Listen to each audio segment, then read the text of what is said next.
တော်လန်ရေးမှာအနေကြလာပြီးတော့စိတ်ညစ်နေပြီလားရဲဘော်ရှေ့တန်းမှာအကြာကြီးနေပြီးတော့တိတ်လိုက်ပြီးလဲချစ်တော်ကိစ္စတွေကြောင့်ဝမ်းနေနေပြီလားစိတ်တက်ကြနေပြီလားအရန်မုန်းချက်နေပြီလားစိတ်မညစ်ပါနဲ့အမေရတော့မှဖြည့်ရှင်းတစ်မျိုးပဲရှိပါတယ်အမေရလိုက်ပြမယ်ဘာလို့ရမလဲဒီလားဒီလိုမျိုးနေရာတွေအမေရတို့အရင်ဆုံးသွားပြီးတော့ဒီမျိုးကွင်းကင်အကျိရှိတဲ့နေရာတွေအမေရတို့သွားပြီးတော့စိတ်လွတ်ကိုလို့အမေရတို့တွေအော်ပြလိုက်ပါဒီထဲမှာရှိတဲ့တင်းကျပ်မှုတွေထွက်သွားတဲ့အထိကိုအမေရတို့တွေအော်ပလိုက်ပါ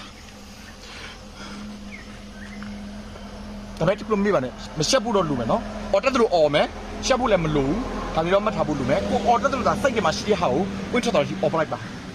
ကျမလည်းအော်ပါတော့မယ်အရင်မူချက်မှုတွေများတော့ပါ